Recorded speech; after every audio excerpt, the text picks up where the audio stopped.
5 дугаар хэсэг. Юми гэртээ орж ирэн тавилгын музей дээр болсон хүн амны хэргийн тухай интернетээс дэлгэрэнгүй судалж байлаа. Хайлтаас олдсон мэдээлэл дээр 30 хэдтэй эмэгтэй гэж гарч гэлсэн байх нь Анагийн овогтой яг таарч байв.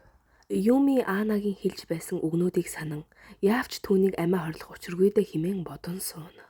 Тэгээд байж байтал жихүүн орж ирэн уулзлан дээр сууж байхдаа Юмиг хэл үггүй гараад алга болсонд гундууцсан. Шууд л ажилласаа гар гэж тушаадаг. Юми дургуутсах боловч яач ч чадалгүй. Тэр хоёр ам морийн жихүүнч тушаадгаараа тушаагаад тэрбээр өрөөнөөс гарлаа. Энэ үед Живон ажлынхаа газрын хүнтэй хоол идэн сууж байв. Живон ч Юмиг судалгаараа судлан толгоогоо гашилгаж буугаа хэлтэл. Дараага нь мөнгө байвал дипломыг ч худалдаж авна гэсэн утгатай зүйл ярмагц. Живон нэрээ тиншүү гэж бодон түүний бодоогүйг бодогдуулсноо гэлтэй харагдана. Үзэгдэж шилжихэд Юми тэтгэлэг цангийнхаа тухай эндэр дээр гарan үг хэлж байв. Мэдээж энэ үйл ажиллагааг жихүүний төлөвлөгөөний доор зохион байгуулж байгаа нь ойлгомжтой. Тэгж байж жихүүн өөрийгөө ард түмэнд сайн хүн шиг харагдуулж чадна. Үүний дараагаар жихүүн өөрийн мөрийн хөтөлбөрөөр танилцуулж байх ба яг л Монголын улс төр шиг худлаа амлаж байх нь нэг л танил дотно. Хүмүүс ч бүр уухаалан дэмжихэд тэрбээр цаашлаад сүгдэн мөргөж харагдана. Дүрс солигдоход Живон хаанаас ч юм бэ Америкт Анатай сурдаг байсан ангийнх нь охиныг олж уцаар ярина. Анагийн тухай асуухад жинхэнэ Анач бас диплома худалдаж авсныг мэдэж авдаг. Энэ үед Юми хичээлээ зааж байх ба хичээлээ дуусгаад өрөөндөө орж иртэл жихүүн аль хэдийн өмнөөс нь халагдах хүслийг явуулсан байх бөгөөд түүнээр гарын үсэг зурулахаар бичиг оруулж өгөв. Юми ч жихүүний утсан хүүгэлдээ шиг байдаг болохоор уг бичгэнд Ана хэмээн гарын үсгээ зурж орхино. Нөгөө талд Живон Анаг бас судлахаар түүний амиа алдсан музей дээр ирсэн байлаа. Дүрс шилжихэд Юми туслахтайгаа хоолнд орох бөгөөд тэрбээр түүнд амжилтлан нэг зүйлийг захих нь тэр. Өмнө нь халагдсан жихүүний жолооч байсан Ким жолоочийг мэднэ биз дээ. Тийм ээ, Ким жолоочийг мэднэ. Утасныхаа дугаарыг сольсон байсан. Тэр хүний гэрээ ангийг олоод өгөөч. Миний даалгасан ажлыг гадагшин задруулахгүй байвал сайн байх шүү. За ойлголоо эзэгтэй.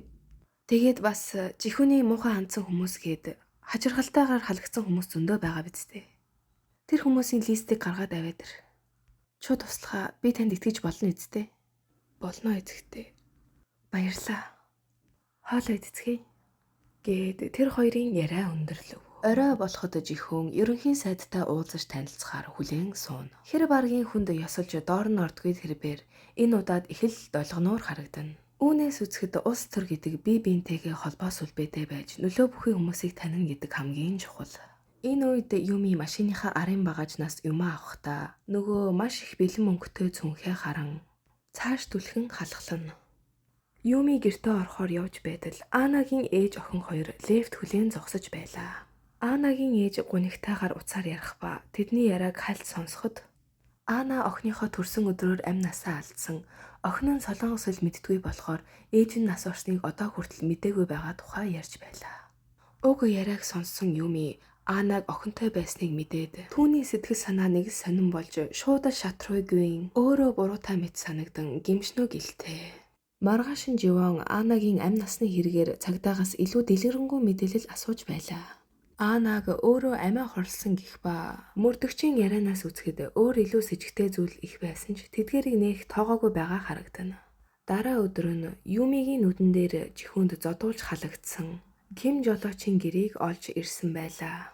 Юми дотогш орон Ким жолоочоос жихүүнд хамгийн удаан ажилласан хүн бол та. Түүний IT-ийн компаниас учир битүүлгээр гинт халагдсан хүмүүс жихүүний хууль бус үйлдэлүүд гээд энэ бүгдийг та мэдэж байгаа биз дээ гэж хэлэн Ким жолоочоос асуухад би нууцын гэрээнд гарын үсэг зураад мөнгө хүртэл авчихсан болохоор хариулж чадахгүй гэх ба та яагаад үүний тухай мэдэх гээд байдаг вүлээ гэж асуудаг. Хариуд нь Юми ийм хүн хотын дарга болж болохгүй биз дээ гээд Ким жолоочийг эргэлзэхэд хүргэдэг. Живон Юмигийн тухай угах тусам учир битүүлэг зүйлс улмал их гарч ирэн тэдгээрийн учрыг олох гэж шүнжин сууж юм бодох нь харагдана.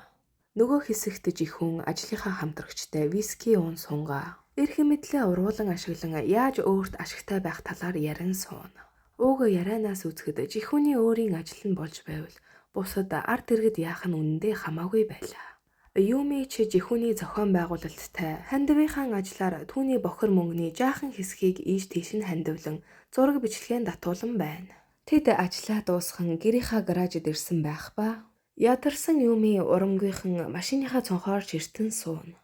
Туслах нь түүний даалгасан ажлыг флашаар өгөхөд Юми флашыг аван туслахаасаа энэ ажлын юу нь хэцүү байдаг вэ гэж асуудаг. Туслах нь эцдийн ааш зан хамгийн хэцүү гэж хэлэхэд Юми би ч гэсэн наад мэдрэмжийг чи мэднэ.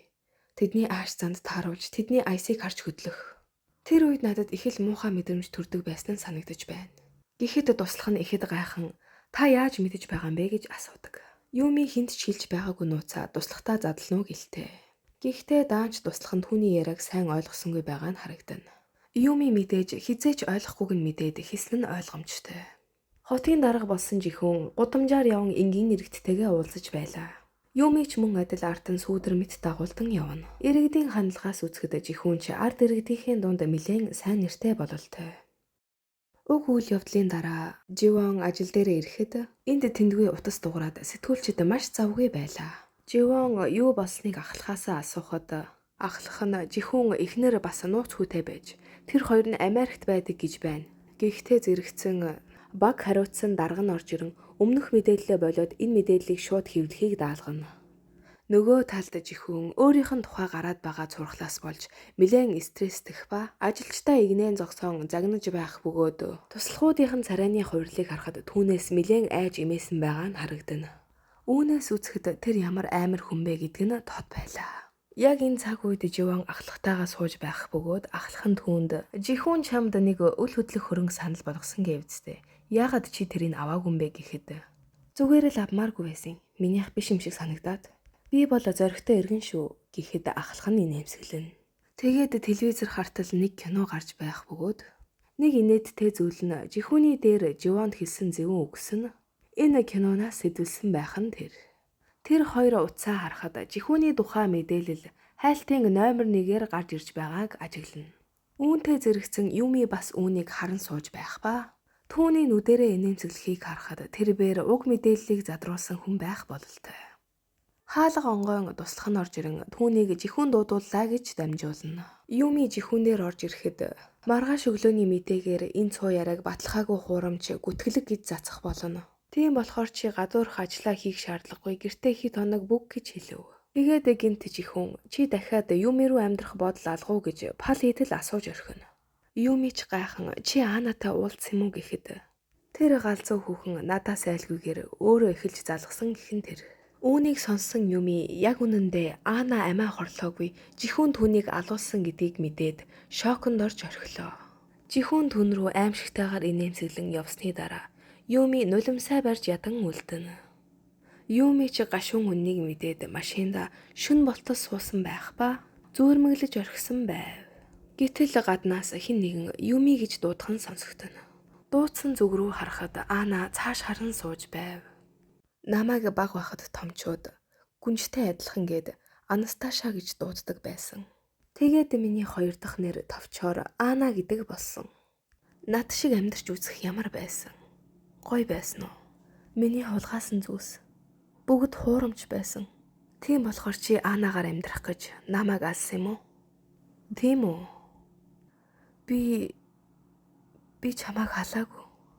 Үгүй гинэ. Аль хэдийн ингэж уйлах хэрэггүй дээ. Одооноос эхлээд там байх болно.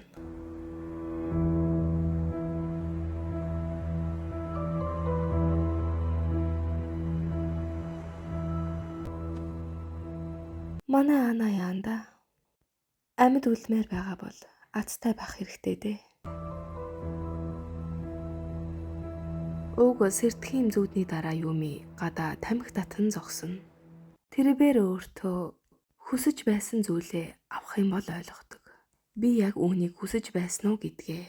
Ингэж бодон тэрээр нэгэн хуучин байрны гадаа ирсэн байлаа.